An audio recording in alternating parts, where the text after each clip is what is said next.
Bonjour, alors un énoncé pas spécialement prise de tête pour moi aujourd'hui, donc a priori à l'adresse des terminales, mais aussi certains dans le supérieur qui feraient bien de savoir faire ça sans trembler des genoux, on va dire. Bon, la plupart des gens y arrivent, mais parfois on entend des petites folies. Sur LN notamment, quand on a calculé une limite comme celle-là.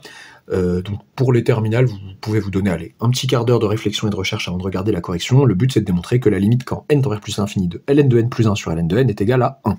Bon, c'est parti.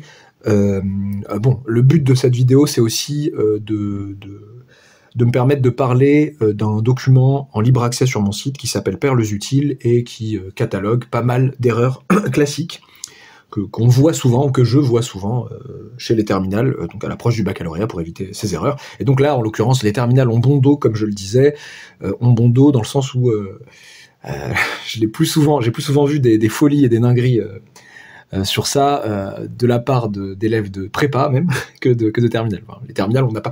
En réalité, ils n'ont pas tant que ça l'occasion de faire de calculer des limites de quotient comme cela, même si ça pourrait arriver. Voilà. Donc voilà, voyons voir ce qu'on peut en dire. Et en fait, c'est là où on commence, c'est dans ce genre de situation qu'on commence à s'inventer une vie sur LN.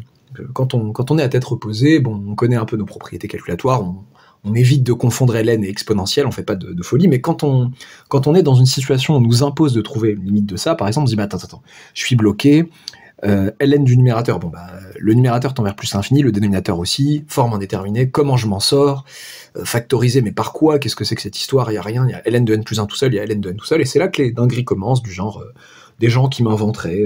J'ai voulu en faire en Wheelernack, mais non, quand même, c'est un petit peu voilà, pas assez sophistiqué, on va dire. Mais on commence à s'inventer une vie. Certains peuvent être capables, sont capables de dire que ln de n plus 1 sur ln de n, c'est égal à ln de n plus 1 moins ln de n.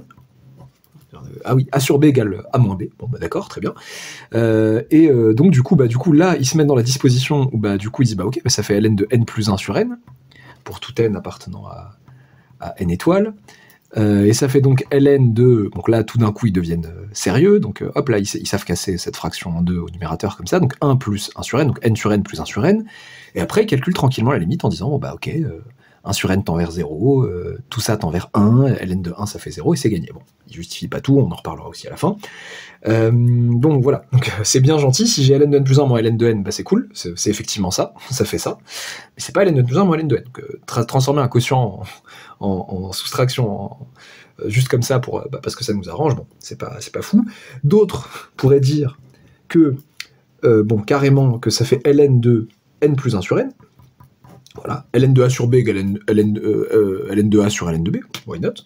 Et du coup, en l'occurrence, ln de n plus 1 sur n, c'est ln de n plus 1 moins ln de n, et se retrouverait à avoir le bon résultat. Bon.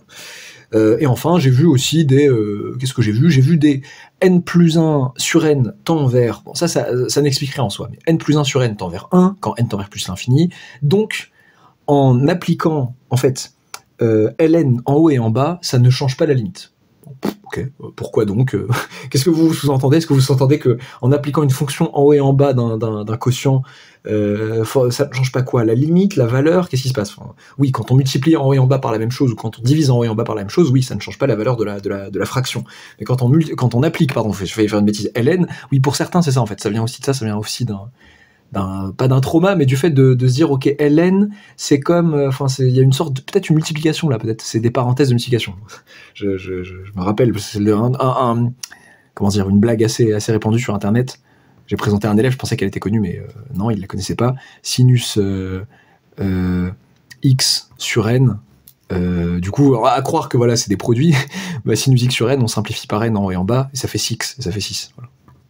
Bon, il s'agit évidemment pas de dire ça. Bon, voilà, c'est un truc assez fréquent sur le net, comme blague, quoi.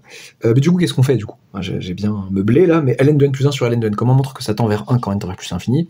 Bon, on essaye de se cantonner, c'est ça. Ça fait quoi, mon document? Les voies vraies, les voies du vrai, sont rares en général, et du coup, c'est rassurant de savoir qu'il n'y a pas tant de choses à faire que cela. Et comme pour ln, j'aimerais bien ln d'un produit ou ln d'un quotient, ce que je n'ai pas ici, je vais me forcer à faire apparaître ln d'un produit ou ln d'un quotient. Je vais dire, écoutez les amis, pour tout n appartenant à n étoiles, alors privé, vous voyez, j'ai fait faire une bêtise, privé de 1, donc c'est à partir de 2, pour tout n supérieur ou égal à 2, parce que ln de 1 ça fait 0, j'ai pas envie d'avoir un dénominateur nul. Bien, qu'est-ce qui m'arrive?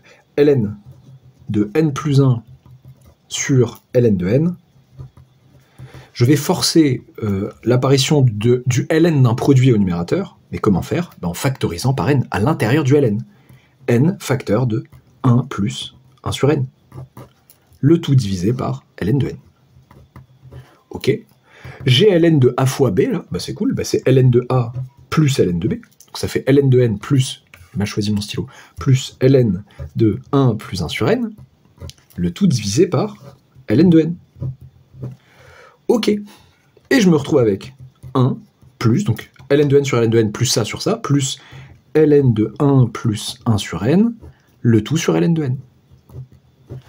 Voilà. Je me retrouve dans une situation, bon j'ai 1, et là je me retrouve avec un ln dont je saurais déterminer la limite. Comment justifier proprement? C'est ça qui me plaît aussi, c'est que niveau terminal c'est sympa, ça permet de mettre les points sur les i niveau justification. Avec 1 plus 1 sur n qui tend vers 1 lorsque n tend vers plus l'infini. Donc, par continuité de ln sur r plus étoile en général et en particulier en 1, par continuité de ln en 1, c'est ça qui me permet d'appliquer ln ici et dire si ça tend vers a, ln de ça tend vers ln de a, quoi. Ln de 1 plus 1 sur n tend vers ln de 1, qui n'est autre que 0. Ok. Ok, et le dénominateur? Le dénominateur ici tend vers plus l'infini. N'inventez pas une forme indéterminée là où il n'y en a pas. Donc par quotient et somme de limites. Par quotient et somme de limites. Eh bien, limite, là, j'écris pas très bien aujourd'hui, limite quand n tend vers plus l'infini de ln de n plus 1 sur ln de n, est bien égal à 1. Pour vos aînés, je leur parle rapidement s'ils sont assez curieux pour être restés jusque-là, pour les gens dans le supérieur qui parlent d'équivalent, oui, c'est comme ça qu'on établit proprement que ln de n plus 1 est équivalent à ln de n. Ne vous avisez pas de dire n plus 1 équivalent à n, donc ln de n plus 1 équivalent à ln de n. Parce que on n'a pas le droit de composer comme ça des équivalents avec des fonctions sans info préalable. On peut avoir une information préalable de l'énoncé qui me permet de dire ça dans ce cas précis ça marche, mais en général ça ne marche pas. Voilà.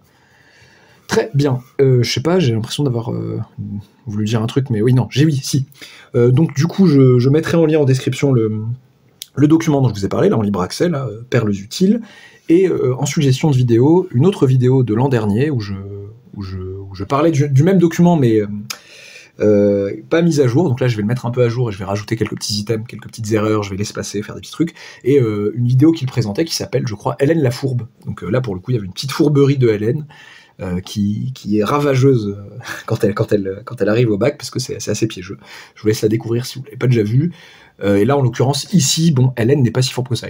Ici, vous ne pouvez vous en prendre qu'à vous-même si vous avez sorti que ça est égal à ça ou que sais-je. Bon, je mets un petit trait de séparation entre ce que j'ai dit au début et ce qui fait à proprement parler de la correction. Je sais plus parler. Ce qui fait partie à proprement parler, si, de la correction. Pardon. J'espère que ça vous a plu. N'oubliez pas de vous abonner si ce n'est pas encore fait, d'activer la petite cloche des notifications et à bientôt pour une nouvelle vidéo.